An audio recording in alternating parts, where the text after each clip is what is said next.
안녕하십니까. 오늘은 서울시 도봉구에 80세대가 있는 80세대나 되는 노후빌라 재건축 현장이 있었는데 이게 사고가 났거든요. 쉽게 얘기하면 부도가 났다. 그래서 이거를 모티브로 해서 전에 KBS 드라마 중에 대박부동산이라고 있었는데 장나라 주연의 대박부동산 원고가 이거를 모티브로 해서 작성된 거거든요.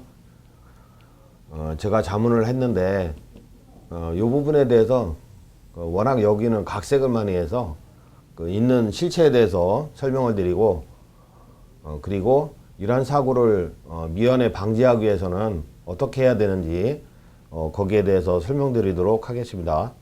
이거는 이제 기사인데 시행사 분양대행사 싸움에 날아간 내 집 마련의 꿈, 요거를 검색해 보시면 도봉구 사고 현장에 대한 기사가 나옵니다. 근데 그 기사를 읽어봐도 무슨 내용인지 잘 모르거든요. 그래서 제가 어떤 내용인지 한번 추정을 해봤습니다.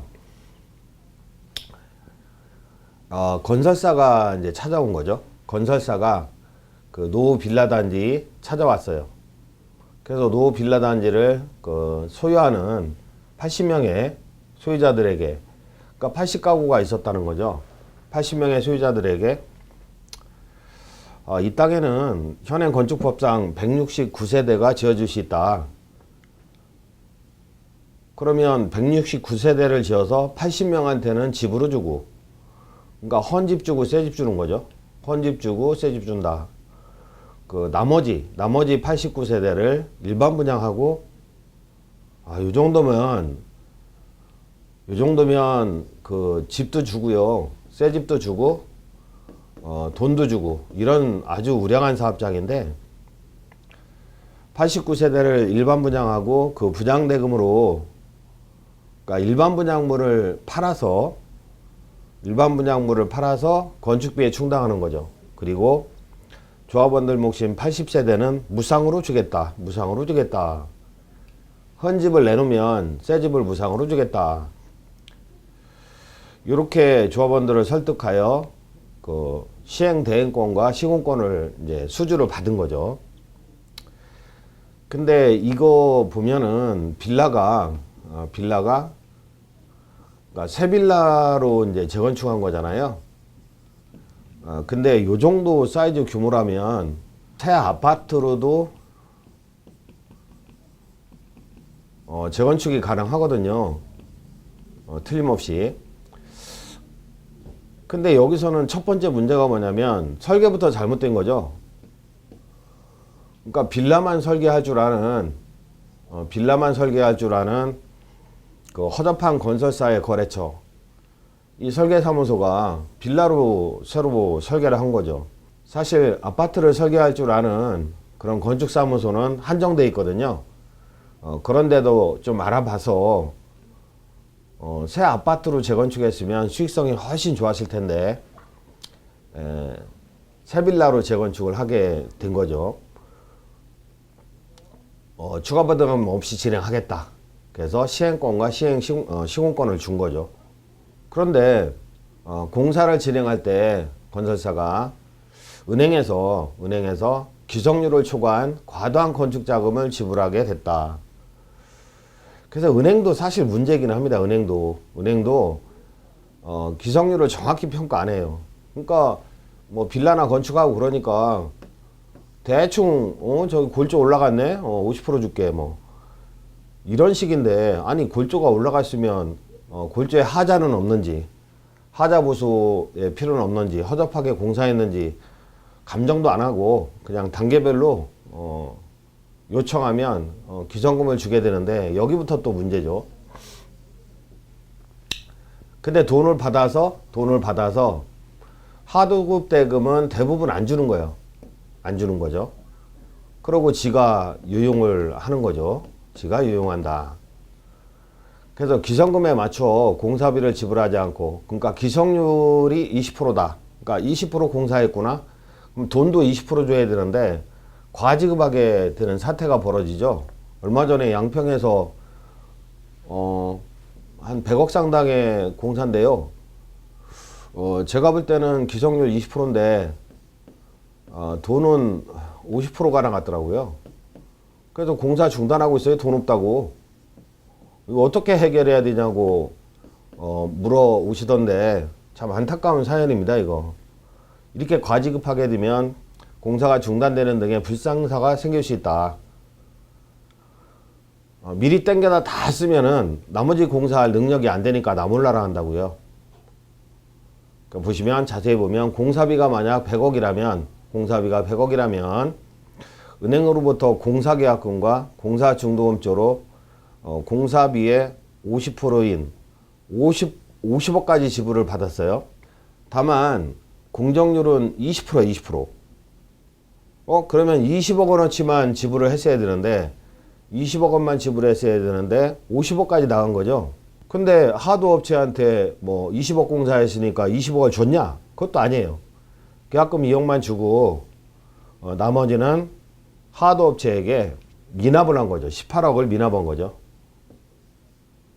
18억을 미납했다. 계약금 2억 주고 공사를 시키고 18억을 돈을 안 주는 거예요. 근데 나중에는 어떻게 줬냐면 분양계약서를 써준 거죠. 분양계약서를. 야, 네가 공사를 하면 내가 싸게 분양을 해줄게. 뭐 이런 식으로 분양계약서를 써주는 그런 현장이 많은데 자세히 보시면 지문 기사를 보면은 사전에 분양했다 이런 표현이 나와요. 사전에 분양했다? 그거는 하도 업체들, 특히 뭐 토목공사나 골조업체가 돈이 많은데 전부 분양계약서를 써준 거예요. 분양계약서를 써줬다.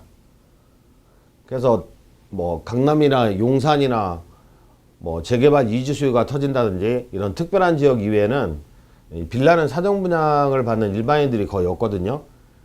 근데 기사 내용을 보면 SBS 방송 기사인데 사전 분양을 했다 이런 표현은 뭐냐면 추정컨대 하도 업체들한테 그 분양계약서를 주고 공사를 시킨 거죠. 그래서 준공 이전에 선분양했다는 것은 공사 하도업자들에게 할인 분양계약서를 남발하고 공사를 시켜먹은 거죠. 그러니까 건설사는 은행으로부터 지급받은 상당수의 공사대금을 다른 데로 유용해버린 거죠. 유용했어요. 공사대금 지급을 재촉하는 하도 업체들한테는 뭐 토목업체다, 골조업체다, 전기설비업체다 이런 하도 업체에게는 할인 분양계약서를 발행한 거죠. 가령 토목공사 업체한테 뭐 2억 4천을 줘야 된다. 토목공사 업체한테. 그러면 정상적인 분양가가 1억 4천이다. 그럼 반값 할인해서 7천만 원에 201호, 301호를 팔겠다는 분양계약서를 써준 거죠.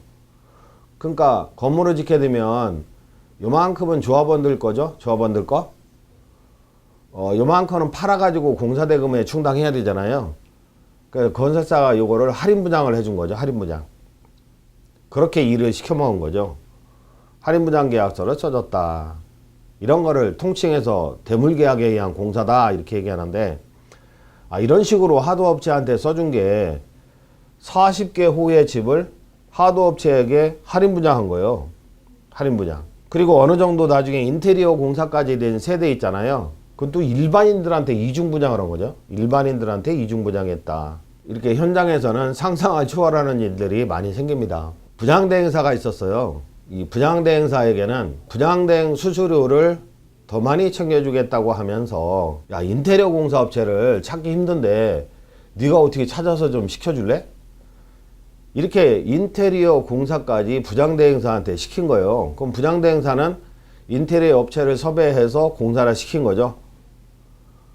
그리고 공사가 어느 정도 완성이 되고 구청으로부터 사용 승인을 받기 전에 건설사가 야, 인테리어가 된 집은 일반인한테 좀 싸게 팔아라.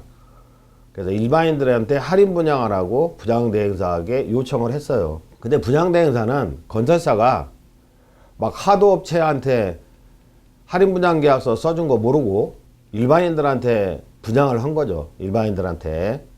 그러니까 미리 하도업체에게 건설사가 분양계약서를 남발한 것을 모르는 분양대행사는 건설사가 시키는 대로 일반인들에게 할인 분양을 하고 그 분양대금 받은 돈에서 그 분양대행 수수료, 그 다음에 인테리어 공사 비용 이런 거 제하고 건설사에게 입금을 시킨 거예요. 건설사한테 입금시켰다. 의구심도 들었지만 분양대행사는 할인 분양하라 하니까 할인 분양하기 쉽죠. 그리고 수수료도 많이 준다 하니 대대적인 영업을 통해서 인테리어 등 공사된 집을 할인 분양을 진행을 한 겁니다.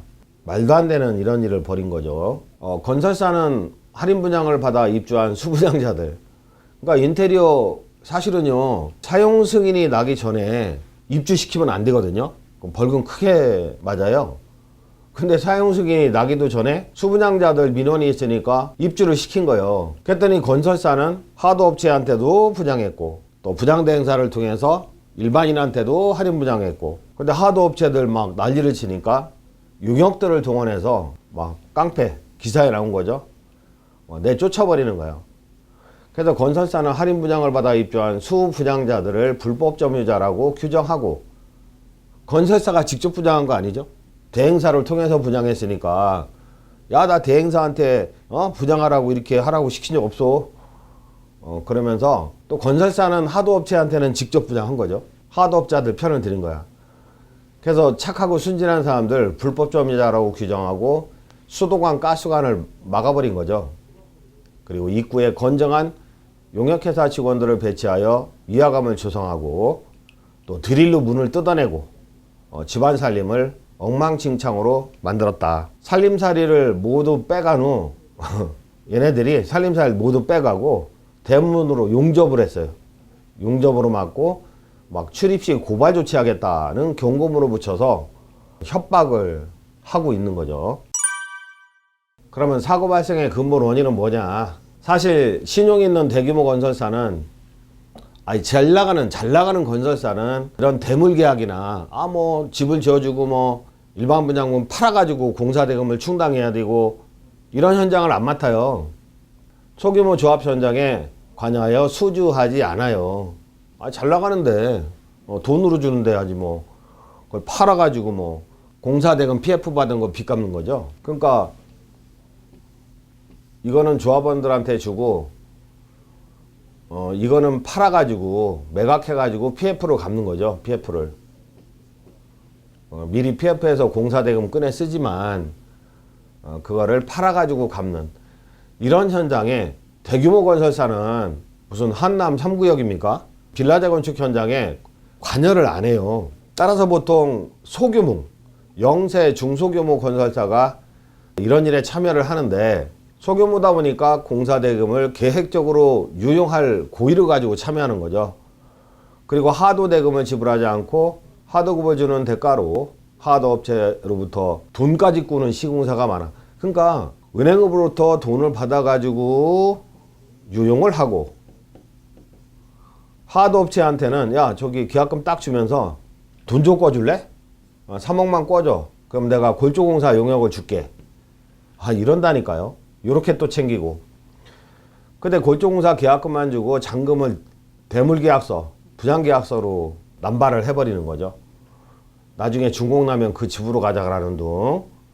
하여튼 이런 사기꾼들은요 이 돈만 쳐다보잖아요. 요거 자기 수중에 들어오면 절대로 내놓지 않아요. 그리고 돈만 보면 어떤 돈이든 지 수중에 넣으려고 그래요. 지 수중에. 공사대금 받아서 챙기고 하도 용역을 주면서 돈까지 꾸고 참 기가 막힌 인간들 많습니다. 종합하자면 공사대금을 미리 빼돌려요. 시공사가. 그리고 뒤늦게 당했다는 것을 인지했지만 손실이 날 것을 두려워한 분양대행사. 분양대행사도 이상하죠? 근데 분양대행사도 뭐 미필적 고의를 갖고 있는 거예요. 일반 수분양자들이 피해를 볼 수 있겠구나. 그럼 미필적 고의를 가지고 수분양자들에게 합심하여 피해를 준 케이스다. 그러니까 건설사는 고의를 갖고 수분양자한테 피해를 준 거고 그 분양대행사는 그 미필적 고의를 가지고 수분양자들에게 그 피해를 준 사례다. 그렇게 말씀을 드리고요. 그러면 이런 피해 현장이 많은데 성공적인 노빌라 재건축 방법은 뭐냐? 기한 내 취금 준공하고 품질에 문제없는 건물을 완성시켜야 하겠죠. 그렇게 하려면 어떻게 해야 되냐. 이 설계도요. 건축사 한 사람을 믿으면 안 돼요. 건축사 한 사람을 믿으면 안 되고 한 서너 가운데 가도면을 맡겨가지고 비교 설계를 해봐야 돼요. 비교 설계를 해보고 가장 잘 나온 설계안을 선택을 해야 됩니다. 그래야 엄청난 피해를 막을 수 있고요. 심지어는 아파트를 지을 수 있는 땅인데 빌라로 재건축 사례 아니겠습니까? 그런 현장 되게 많아요. 그리고 안전한 시공사를 선정해야 되겠죠. 안전한 시공사를 선정해야 되고, 시공사 선정 방법에 대해서는 별도로 촬영을 한 게 있고, 그리고 외상공사나 이런 거 안 돼요. 무조건 100% 금융 PF를 받아야 돼요. 특히 서울 수도권은 땅값이 비싸기 때문에 사업비 대출 100% 받을 수 있는 여건이 됩니다. 그 다음에 준공기한이 늦어지면 금융 이자가 만만치 않거든요. 그래서 준공기한이 늦어지지 않도록 전문 CM사로 하여금 공사 일정도 챙기고 품질 관리도 하고 기성률도 평가하고, 그 다음에 시공권 포기각서 등 그 수십 종의 서류를 챙기고 관리해야 되는데, 여러 가지 서류가 있지만 시공권 포기각서가 가장 중요한 거죠. 시공권 포기각서는 또 인감이 첨부되는데 3개월마다 갱신해야 되고, 요거 가지고 있으면 시공사가 좀 꼼짝 못하는 경향이 있어요. 그러니까 키포인트는 여러 가지 사고 예방 방지 방법이 있지만 돈 관리 잘하는 거. 기성률을 초과해서 지불하면 안 되겠다. 그리고 그 시공권 포기각서. 시공권 포기각서가 있으면 너 나가. 그러고 관계자 명의 변경하면 시공자 교체가 가능하거든요. 이게 여러 가지가 있지만 가장 중요한 포인트고, 돈 관리 잘하는 거 써 있죠. 상당히 중요한 내용입니다. 피해를 봤을 때 막 이중 분양을 했잖아요. 이중 분양했고 입주도 지연시켰고 조합원들이 피해를 많이 봤잖아요. 그러면 민사소송을 통해서 구제받을 수 있느냐 했을 때 이게 어렵다는 거죠. 아니 뭐 건설사가 이미 빼돌린 돈을 딴 데로 다 썼는데 민사소송에서 승소하더라도 건설사가 가진 게 없는데 현실적으로 손해를 회복하기가 어렵다는 거죠. 어렵다. 그래서 건설에 관한 한 예방주사는 있어도 치료제는 없다. 항상 제가 말씀을 드리는 거 아니겠습니까? 예방주사는 있어도 치료제는 없다. 그래서 미리 예방조치를 이제 놓고서 시공을 해야 되는데, 민사소송 해봤자 뭐합니까? 건설사가 돈이 없는데. 뭐 건설사 사장이 책임지나? 개인 책임은 안 지잖아요. 그래서 시공사 선정 시 확인해야 될 사항을 보면 결론적으로 일단은요, 이 노후빌라 재건축도 재건축이잖아요. 노후빌라 재건축에 관한 행정 절차가 되게 많아요. 행정 절차가. 그래서 재건축을 한 업력이 있는지, 안전하게 준공을 낸 업력이 있는지를 검증을 해야 돼. 이거 필수예요, 필수. 저희 같은 경우는 이제 정비사업 그 등록도 되어 있는데, 이런 재건축 정비 업무, 그런 행정 업무 능력이 있는지를 검증을 해야 된다. 그리고 건축주, 재건축을 해서 입주한 건축주들의 입주 후기나 이런 거 있으면 챙겨보면 좋고, 그 다음에 건설사가 공사만 할 줄 알지 행정 능력이 없다든지 신탁이나 금융 세팅 능력이 없어요. 그런 애들하고 하면 안 되겠죠. 그리고 브로커가 껴있는 데가 되게 많아요. 브로커가. 이런 소규모 빌라 재건축 같은 경우는 그냥 건설사가